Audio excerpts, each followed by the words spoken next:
Good morning, everyone. Today we're going to look at a fountain pen that belongs to my wife, and it's one that she is very fond of, and I have to agree with her. I quite like this pen myself, and it is a Waterman. Waterman is one of those old guard, uh, original pen companies. They've been around since, gosh, the birth of fountain pens. If maybe they are actually one of the first manufacturers of fountain pens. Uh, and in some ways, they've been through a lot of different periods, and it started off as an American company, and now it is a French company. So Waterman, Paris. It started off, I could be wrong, started off being known as Watermans, and now it's just Waterman. And in some ways, it's a company that I'm becoming more and more interested in as time goes on. I have a couple vintage Watermans, and this is the only contemporary one that we have. And well, let's take a look at it here. Okay, so what it is a Waterman Hemisphere Deluxe Blue Wave, and I believe this was sort of a limited edition from 2018. If I'm wrong about that, please let me know. You can still find this pen, I believe, on online or in stores. And yeah, Waterman. At first, there was a time when I didn't really think of Waterman that much, but I've become kind of attracted to them. Um, and actually, if you were to look at my list of Grail pens, there is a Waterman on my list of Grail pens, and that is the Waterman Karen, which is a beautiful, beautiful pen. And maybe someday I'll get that. Who knows? A goal. And when I first look at this pen, for some reason, I always think of it as a very small pen. And it is a small pen, um, but it's not as small as I would expect. There's a very interesting design element to this pen. You know, I look at it and it seems like a short little pen, but when I put it next to, say, this Lamy All-Star, they're actually darn near exactly the same length. The All-Star is a thicker pen, but there's a couple little design features on this pen that make it look smaller, mainly on the cap, where it's sort of got this, cutaway piece right here. And when I see that, I think of some of the things that Waterman tends to do, and they play on the theme of water. Like the Waterman Karen is designed to look like a hull of a ship, and it really does look like a hull of a ship, namely a fast, sleek sailboat, and it's quite beautiful. And so I look at this cut right here, and I think of, say, the bow or the stern of a ship, like a sailing boat or something like that. So, you roll it over, and I can see that, you know, Waterman is is taking design elements and using inspiration from their name, and especially, well, it's called Deluxe Blue Wave, the blue of the ocean, the wave, etched pattern on the cap, uh, all playing on that theme, and they seem to be carrying that more and more through their designs, and in some ways you would think of nowadays. I'm mumbling here. I almost think of Waterman as one of those conservative companies uh, that have fallen behind times. But actually, I'm really starting to appreciate their designs an awful lot. I think they're beautiful and they're elegant, and they're on their own in many ways. They're going for beauty, and um, you know, whereas sometimes you see gimmicks. And I'm not saying that the Lamy is gimmicky. The Lamy is one of my favorite pens, but they are so different in design. This is very industrial, and this is very sleek, elegant uh, design. Uh, Now, when I look at it, like I say, it almost in person looks like a very small pen, even though, it's the same length really as the All Star here. Um, I look at my Sailor Pro Gear Slim here, and it's much longer. The Pro Gear is actually still much thicker, so um,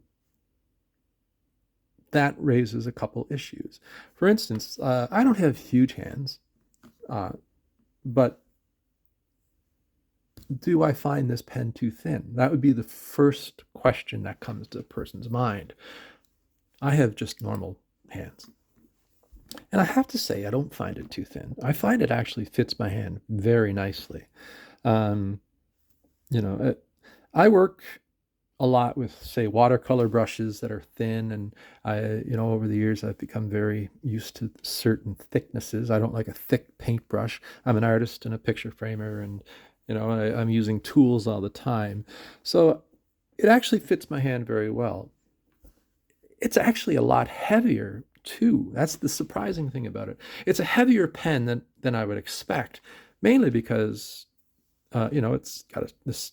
I'm going to say that's a stainless steel cap, and it has a metal body, a blue lacquer over what I assume and I believe is a brass barrel. Now, correct me if I'm wrong.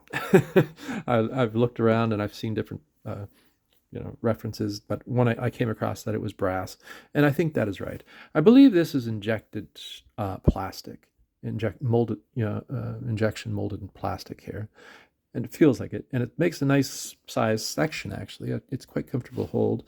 There's a stainless steel band right here.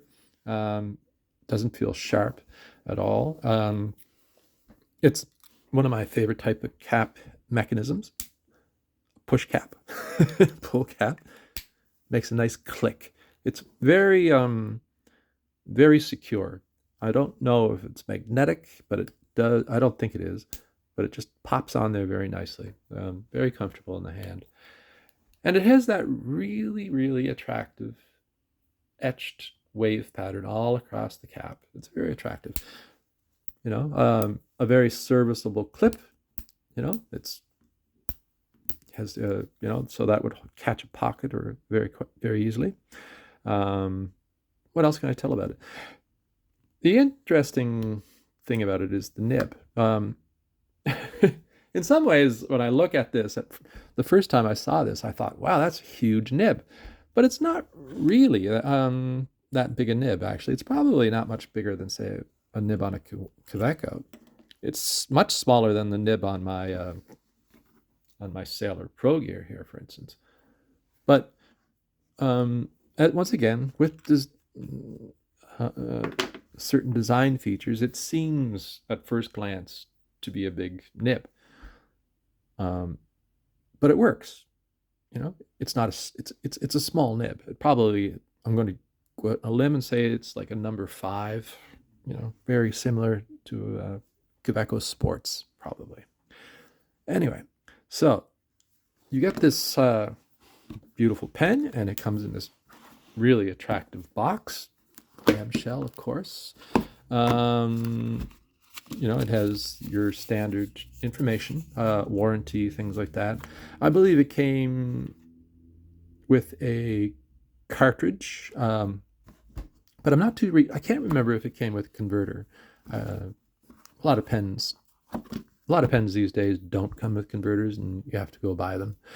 Sometimes that's annoying, but we have a converter in here, and yeah, it says Waterman. So either that came with it, or I went and bought a Waterman converter. I can't recall, so excuse my fading memory.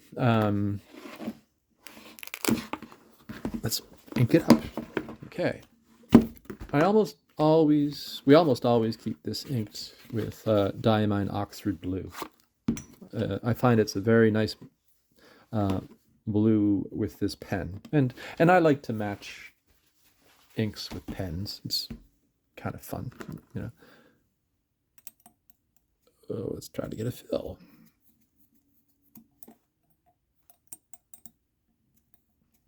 And we'll do a little writing sample.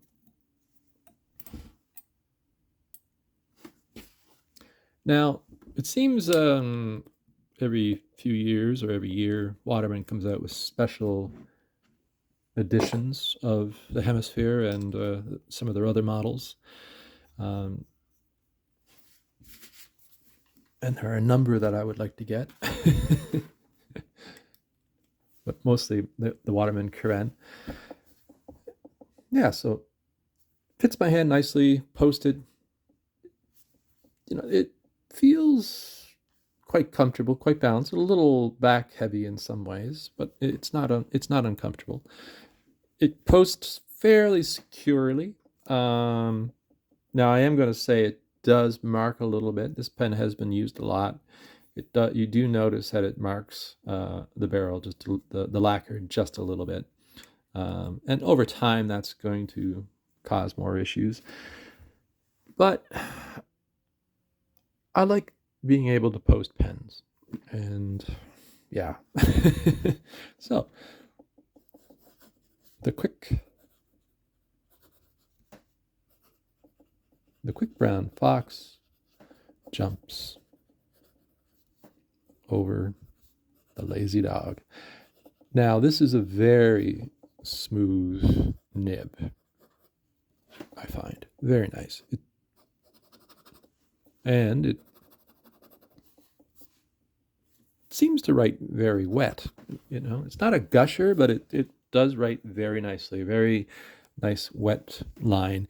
You can even do reverse writing with this, even though I've never really... I guess if I was drawing with this pen, I could probably use reverse writing. I've never seen the point. But anyway, it's always good to check. I would say that there is no real line variation. It's not flex in any way. But, it's I can't remember what nib this is. I'm going to say it was a medium. I don't know. It looks like a medium.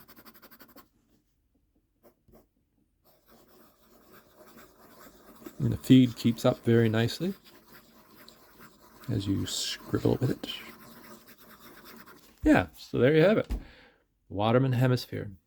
I don't, you might have trouble finding the Deluxe Blue Wave Edition from 2018, but there are very similar pens being released at this moment by, in the Hemisphere line. It comes in, I believe... there seems to be several different colors, several different types of caps. This is a stainless steel wave, of course, but I've seen lacquered caps matching the body of the pen. They're very attractive too. Yeah, I like it. So anyway, do you have a Hemisphere? Do you have a Waterman? Do you have vintage Watermans? Vintage Watermans are among my favorite vintage pens in many ways. So what do you think of the brand Waterman? Do you think it's an interesting brand? Let me know in the comments. It's always fun to see what people have to say and to interact. Anyway, if you like the video, give it a thumbs up.